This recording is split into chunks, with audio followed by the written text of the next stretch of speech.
Good morning everyone. Welcome to PW only IAS. दोस्तों, अगर हम बात करते हैं कर्नाटका की, तो आप जानते होंगे कर्नाटका के चीफ मिनिस्टर सिद्धारमैया जी के बारे में।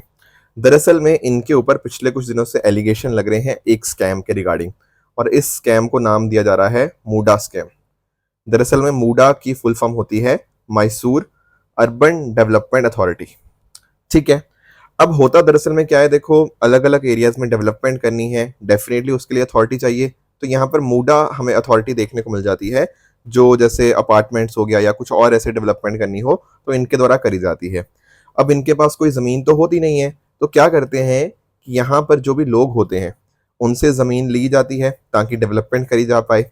एंड उस ज़मीन लेने के बदले में पता क्या होता है, या तो जैसे मान लो इन्होंने कोई फ्लैट बना दिया तो उस फ्लैट को एक्सेस इनको मिल जाएगा इन लोगों को। यानी कि मान लो अगर 100 गज की जमीन किसी से ली, इन्होंने एक्वायर करी, तो वहां पर डेवलपमेंट करने के बाद 50 गज का जो फ्लैट होगा वो उनको दे दिया जाएगा।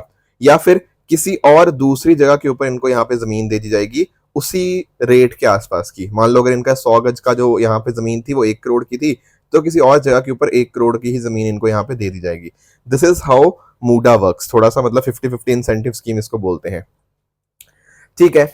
अब मुद्दा दरअसल में ये आया कि यहाँ पर इस चीज के अंदर स्कैम इस तरह से बोला जा रहा है कि एक तो जो सिद्धारमैया जी की वाइफ है, उन्होंने उनकी भी इस तरह से जमीन एक्वायर करी गई, पर ऑन द अदर हैंड जो बदले में उनको जमीन मिली उसकी वैल्यू कई गुना ज्यादा थी उनकी जो जमीन एक्वायर करी गई। तो ये कुछ एलिगेशन इस तरह लगाए जा रहे हैं चीफ मिनिस्टर और उनकी वाइफ के ऊपर कि ये सब इन्वॉल्व है इस चीज के अंदर। अब देखो, गवर्नर जी ने पता क्या किया इस चीज के ऊपर।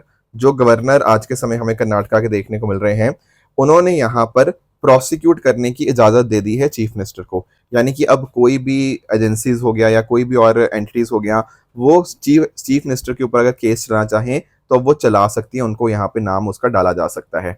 अब यहाँ पर कर्नाटका गवर्नमेंट का ये कहना था कि जो गवर्नर जी ने इतनी तेजी से अर्जेंसी दिखाई है ना इस चीज के ऊपर, ये कहीं ना कहीं दिखाता है कि जो गवर्नर है ना, उनका बायस है इस चीज के अंदर।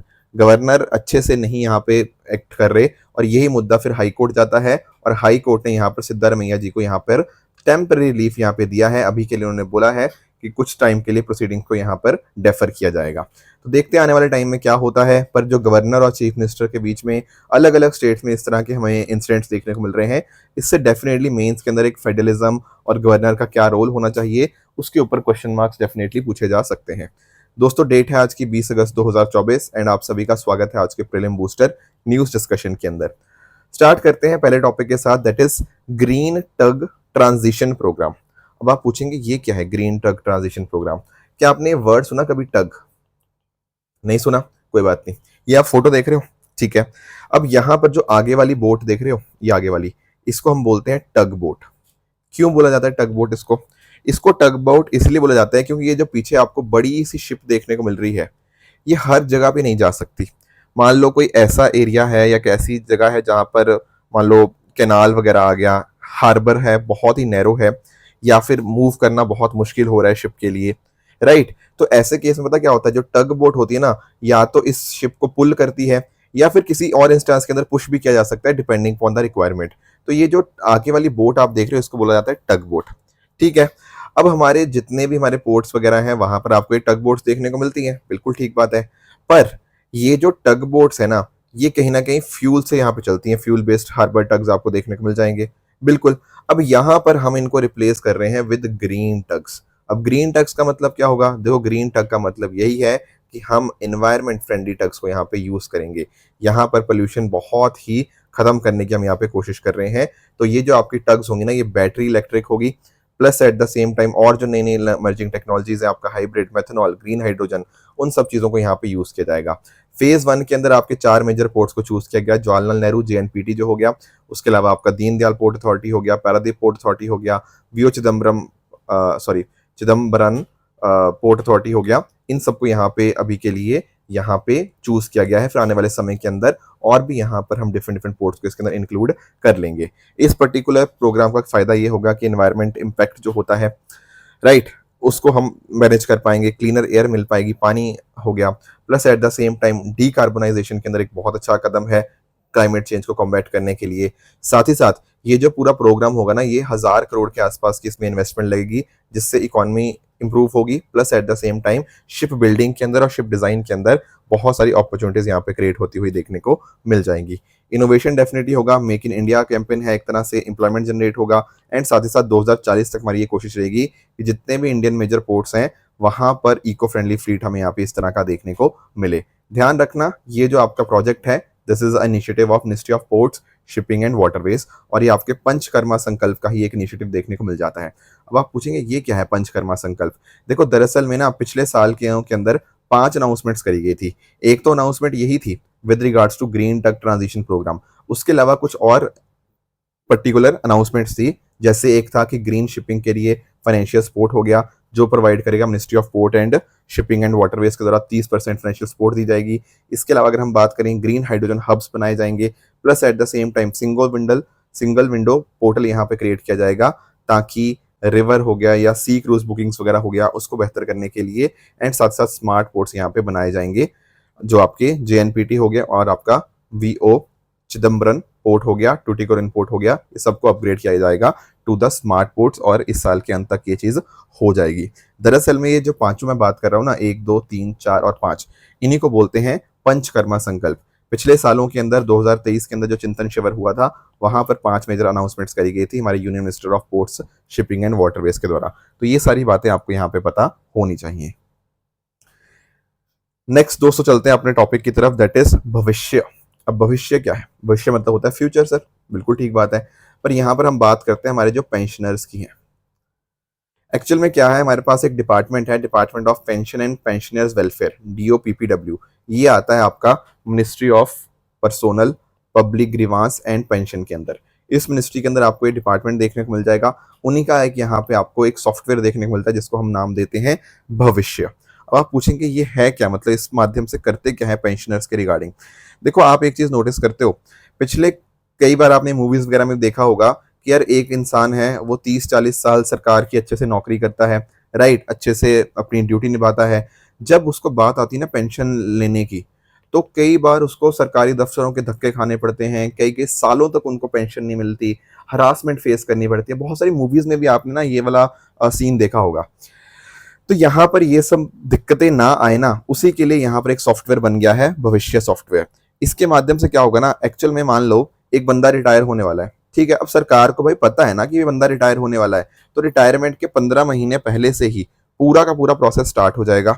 जो पेंशनर है जिसको पेंशन मिलने जा रही है उसको बस एक फॉर्म फिल करना है, बस एक फॉर्म फिल करना है, ताकि ऐसे मतलब फालतू में जो हरासमेंट होती है वो ना हो, एंड सारे जो डिलेज वगैरह होते हैं, एरर आ जाता है, कुछ डिफिकल्टी आती है पेंशन प्रोसेसिंग के अंदर, ये सारी दिक्कतें कहीं ना कहीं खत्म हो पाई। हालांकि ये स्टार्टिंग तो इसकी 2017 में ही यहाँ पे कर दी गई थी, अब इसको बाकी और आपके जो बैंक्स वगैरह हैं उनके साथ इंटीग्रेट कर दिया गया है। इवन 2021 के अंदर national e governance service delivery assessment के अंदर भविष्य को 3rd रैंक भी दिया गया था। तो जितने भी आपके पुराने पेंशन प्रोसेसिंग आपके डिसेंट्रलाइज थे उनको इस प्लेटफॉर्म के साथ इंटीग्रेट कर दिया गया है। जो भी आपके रूल्स होते हैं पेंशन रूल्स उसको भी यहाँ पे ये फॉलो करता है।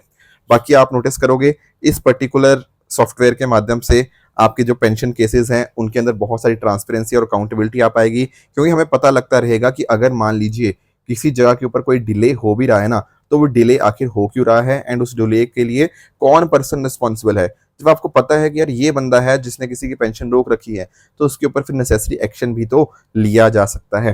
Plus at the same time यहाँ पर आपके जो पेंशन पेमेंट ऑर्डर्स होते हैं उनको यहाँ पे इशू किया जाता है समय समय के ऊपर। प्लस और भी इसके बहुत सारे फीचर हैं, ऑटो रजिस्ट्रेशन हो गया, ये मैं बता रहा था ना आप लोगों को कि 15 महीने अगर आपके रिटायरमेंट को बचे हुए हैं ऑटोमेटिकली आप रजिस्टर हो जाओगे, ऑटोमेटिक कैलकुलेशन करता रहेगा, आपके जो पेंशन पेमेंट ऑर्डर्स हैं वो जनरेट होते रहेंगे। एंड टू एंड डिजिटाइजेशन है, डिजी लॉकर के साथ इंटीग्रेशन है, क्योंकि अगर आपको डॉक्यूमेंट्स वहाँ पे अपलोड करने होंगे तो डायरेक्टली आप डिजी लॉकर से भी उसको यहाँ पे दे पाओगे। तो these are all the benefits of भविष्य आपके जो प्लेटफॉर्म है, ये चीज आपको यहाँ पे पता होनी चाहिए।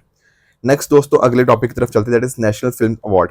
देखो वैसे यूपीएससी ना बहुत क्वेश्चंस पूछता नहीं है नेशनल फिल्म अवार्ड्स या बाकी अवार्ड्स के ऊपर, पर पिछले अगर मैं बात करूँ 2020 ऑनवर्ड्स पिछले 3-4 सालों में यूपीएससी ने थोड़ा ट्रेंड अपना चेंज किया है एंड ऐसे क्वेश्चंस भी आने लग गए हैं, तो थोड़ा सा हमें एक बेसिक आइडिया जरूर होना चाहिए। दरअसल में 1954 के अंदर सरकार के द्वारा इस तरह नेशनल फिल्म अवार्ड्स को स्टैब्लिश किया जाता है। जब 1954 की मैं बात करता ना, तो उस समय इनको एस्टेब्लिश किया गया था एज स्टेट अवार्ड्स, क्योंकि बहुत सारी आपकी जो रीजनल लैंग्वेजेस थे उसके अंदर इनको बेस्ट फिल्म्स को रिकॉग्नाइज किया जाता था। फिर अकॉर्डिंगली हमने इनको नेशनल अवार्ड्स का नाम देने से हम स्टार्ट कर दिया।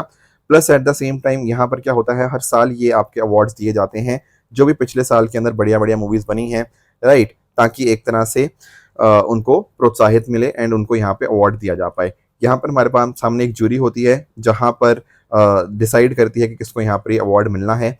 फिर इन दी एंड ये जो अवार्ड्स होते हैं, नेशनल अवार्ड्स, ये हमारे प्रेसिडेंट ऑफ इंडिया के द्वारा यहाँ पे प्रेजेंट किए जाते हैं और ये हर साल प्रेजेंट किए जाते हैं। ये मैंने आपको बता ही दिया कैसे 1954 में स्टार्ट हुए। 1968 के अंदर यहाँ पर आर्टिस्ट, टेक्नीशियंस, इन सब के लिए भी अलग अलग कैटेगरीज को इंक्लूड कर दिया गया। अब आज के समय अगर हम बात करें ना, तो दो कैटेगरीज हमें मेजरली देखने को मिलती है, that is with regards to feature film and non feature film. Feature film आप जानते होंगे कहीं ना कहीं ऐसी मूवी जो आप कहीं ना कहीं जैसे थिएटर्स में आप देखते हो, टेलीविजन पे देखते हो, जो भी आप मूवी देखते हो ना, उसको हम नॉर्मली फीचर फिल्म बोल देते हैं। नॉन फीचर फिल्म के अंदर आपके जैसे डॉक्यूमेंट्री आ गया, आपके एजुकेशनल फिल्म आ गया, एक्सपेरिमेंटल फिल्म आ गया, वो यहाँ पे देखने को मिल जाती हैं। बाकी बेस्ट राइटिंग ऑन सिनेमा वगैरह भी ये आपके अवार्ड्स हैं। इसके अलावा एक बहुत इंपॉर्टेंट जो आपको अवार्ड मिस नहीं करना, that is Dada Saheb Phalke award. ये देखो एक्चुअल में ना, ये जो नाम आया है दादा साहब फाल्के अवार्ड, ये आया है धुंधीराज गोविंद फाल्के जी के नाम के ऊपर, जिन्होंने यहाँ पर इंडिया की पहली मूवी राजा हरीश चंद्र यहाँ पे बनाई थी इन 1913। तो उनके नाम के ऊपर ये अवार्ड देखने को मिलता है। ये उस पर्सन को मिलता है जिन्होंने अपनी पूरी जिंदगी एक तरह से इंडियन सिनेमा की ग्रोथ के लिए यहाँ पे डेडिकेट करी हो। प्लस इस साल के अगर आप विनर्स देखना चाहो तो आप देख सकते हो, हालांकि that is not that relevant. आप लोगों को बस कंतारा का मेजरली पता होगा, ठीक है ना, कंतारा के जो एक्टर हैं उनको यहाँ पे मिला है, कुछ और भी हैं, बट अदरवाइज आपको ये सारे नाम याद रखने के लिए देखो पॉसिबल भी नहीं है और याद रख भी नहीं पाओगे। बट बाकी चीजें जो थी ना, वो चीजें आपको यहाँ पे पता होनी चाहिए। बाकी डेफिनेटली आप पीडीएफ से अगर आप पढ़ना चाहो तो आप इन अवार्ड्स को पढ़ भी सकते हो। अगला चलते हैं नेक्स्ट टॉपिक की तरफ, that is ISRO launched EOS-08 earth observation satellite. देखो पहले मैं आपको थोड़ा ना एक्सप्लेन करता हूँ द डिफरेंस बिटवीन PSLV और आपका SSLV। इनके बीच की अगर हम डिफरेंस की बात करें तो आप जानते होंगे, जब मैं बात करता हूँ ना PSLVs की, तो इसको बड़े बड़े पेलोड्स के लिए यूज किया जाता है, right. Plus at the same time यहाँ पर आप इसकी कैपेबिलिटी को देख सकते हो, 1750 किलो तक की पेलोड कैपेबिलिटी होती है। डिस्टेंस जो ये हाइट तक लेके जा सकता है 600 किलोमीटर।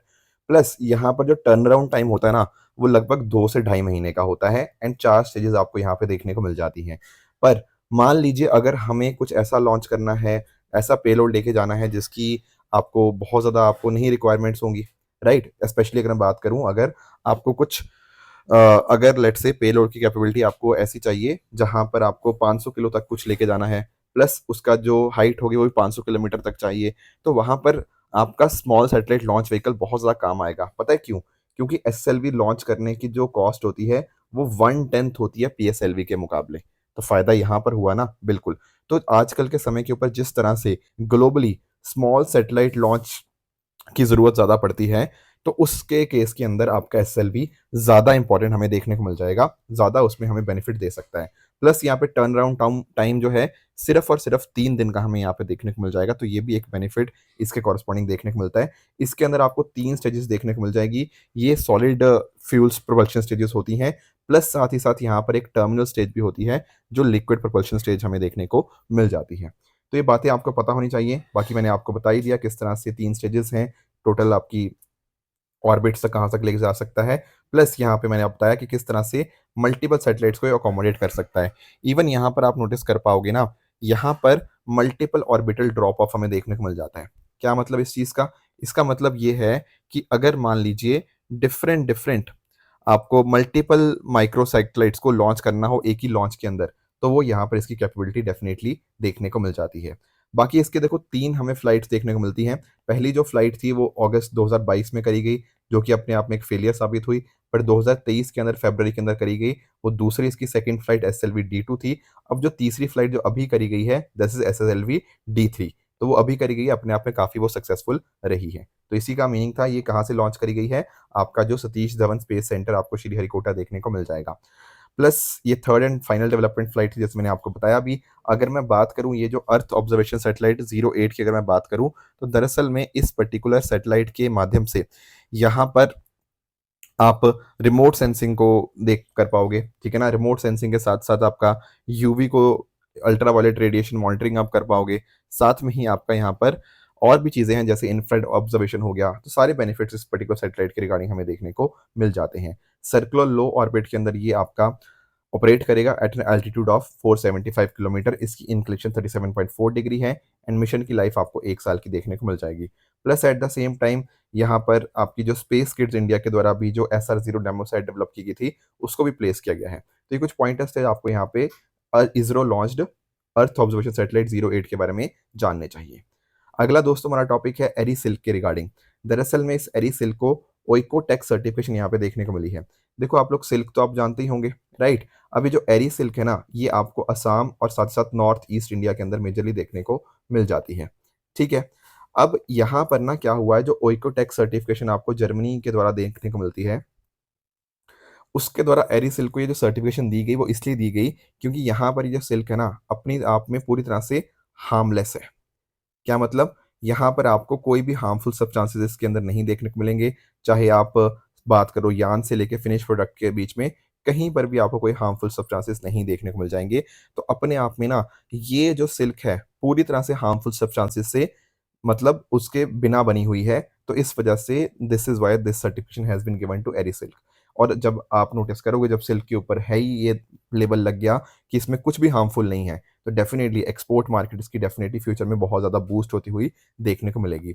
असम के अंदर इस पर्टिकुलर सिल्क को, यहाँ पे एरी सिल्क को GI टैग भी मिला हुआ है। Plus at the same time यहाँ पर आप पिक्चर में देख पा रहे होंगे, ये जो मैं आपको मॉथ दिखा रहा हूँ इसका नाम क्या है, आपको सेमिया सिंथिया रिकनी मॉथ, इसी से यहाँ पर ये डिराइव होती हुई देखने को मिल जाएगी। Plus at the same time ये आइसोथर्मल है। आइसोथर्मल का मतलब होता है ये टेम्परेचर के हिसाब से अपने आप को चेंज कर लेती है। एक्चुअल में क्या है, अगर आप सर्दियों में इसको पहनते हो तो आपको हल्की-हल्की गर्मी लगेगी, और अगर आप गर्मियों में इसको पहनते हो तो आपको ठंड का एहसास होगा। मतलब ऐसे इन कि गर्मी नहीं लगेगी, कहने का मतलब। तो जैसा भी आपका मौसम होगा ना, आप सर्दियों में भी पहन सकते हो इसको, गर्मियों में भी आराम से पहन सकते हो। Plus at the same time vegan silk को वर्ल्ड की ओनली वीगन सिल्क का नाम यहाँ पे दिया गया है, ये जो एरी सिल्क की मैं बात कर रहा हूँ। ऐसा इसलिए है क्योंकि जो मॉथ होता है कोकून के अंदर, वो यहाँ पर उसकी डेथ नहीं होती, उसको किल नहीं होता वो, right. Plus at the same time Eri silk hydrophilic है। हाइड्रो मतलब होता है वाटर, और फिलिक मतलब होता है एक अफिनिटी होना। तो दरअसल में आपकी एरी सिल्क को पानी सही लगता है, तो पानी को काफ़ी अच्छे से वो अब्ज़ॉर्ब कर लेती है। बाकी जो नॉर्थ ईस्ट इंडिया के ह्यूमिड क्लाइमेट है, वो भी इसके लिए काफ़ी आइडियल देखने को मिल जाएगा। तो दोस्तों ये थी आज की डिस्कशन। अब चल लेते हैं अपने PYQs की तरफ। यहाँ पर पहला जो सवाल मैं आपके लिए लाया हूँ, वो है with regards to B cell और टी सेल के बारे में। इनका क्या रोल है ह्यूमन बॉडी के अंदर, इसको आप बताने की कोशिश कर सकते हो। एंड दूसरा आपका होमवर्क रहेगा हेपेटाइटिस बी और हेपेटाइटिस सी के बारे में। इसको आप ट्राई करिएगा और मुझे कमेंट्स में इसका आंसर आप बता सकते हो। कल मैंने आपको होमवर्क दिया था एक बायोरॉक टेक्नोलॉजी के बारे में। देखो आप लोग ना बहुत अच्छे से आप कोरल रीफ्स के बारे में जानते होंगे। अब कोरल रीफ्स की इंपॉर्टेंस भी आप लोग जानते होंगे, किस तरह से कोरल रीफ्स बहुत ज़्यादा इंपॉर्टेंट बन जाते हैं हमारी बायोडाइवर्सिटी के लिए। Plus at the same time ecosystem के अंदर बहुत इंपॉर्टेंट रोल ये प्ले भी करते हैं। अब यहाँ पर क्या है, हम ना बायोरैक टेक्नोलॉजी कह लो या इवन आपका मिनरल एक्लीशन टेक्नोलॉजी आप यहाँ पे कह सकते हो, इसको यूज़ किया जाता है कोरल रीफ्स को वापस से रीस्टोर करने के लिए। दरअसल में आप नोटिस कर पाओगे, यहाँ पर हमने इलेक्ट्रोड्स इस तरह से रन करी हैं। Plus at the same time यहाँ पर एक आपको स्टील केज आपको देखने को मिल जाएगा। इसके माध्यम से हम ऐसी कंडीशन जनरेट करने की कोशिश करते हैं ताकि जो आपका कैल्शियम कार्बोनेट है उसकी ग्रोथ हमें तेज़ी से देखने को मिल जाए। तो एक तरह से डैमेज्ड कोरल रीफ्स को रिस्टोर करने का एक बहुत इंपॉर्टेंट तरीका है बायोरैक टेक्नोलॉजी या आपका मिनरल एक्लीशन टेक्नोलॉजी। दूसरा मैंने आपको होमवर्क दिया था ball guard 1 and ball guard 2 के बारे में। ये देखो बहुत आसान क्वेश्चन है, अगर आप लोग जैसे बायोटेक्नोलॉजी पढ़ते हो उसमें आप बीटी कॉटन के बारे में पढ़ते हो, plus at the same time आप कुछ जीन्स के बारे में पढ़ते हो, cry 1 AC and cry 2 AB, right. ये कहीं ना कहीं इन्हीं टेक्नोलॉजीज के अंदर पाए जाते हैं। तो इसका सही जवाब बन जाएगा option number B will be the correct answer. आज का आपका होमवर्क ये रहेगा, कुछ ट्रू फॉल्स के स्टेटमेंट्स हैं, इनको आप ट्राई कीजिएगा, मुझे कमेंट्स में इसका आंसर बता सकते हो। कल जो मैंने आपको होमवर्क दिया था, एक था मल्टी डायमेंशनल वल्नरेबिलिटी इंडेक्स के बारे में। इसको दरअसल में यूनाइटेड नेशन जनरल असेंबली द्वारा लॉन्च किया जाता है, तो पहला स्टेटमेंट आपका इनकरेक्ट हो जाएगा। कैलिफोर्नियम के बारे में स्टेटमेंट्स बिल्कुल यहाँ पे करेक्ट है। इंडिया AI मिशन जो है वो आपका मीटी मिनिस्ट्री के द्वारा यहाँ पे लॉन्च किया गया है, ना कि साइंस एंड टेक्नोलॉजी के बारे में। तो थर्ड स्टेटमेंट आपका इनकरेक्ट हो जाएगा। दोस्तों ये थी आज की डिस्कशन। इसी तरह से आप भी अपने एंड पे हार्डवर्क करते रहिए। Thank you so much for joining. All the very best.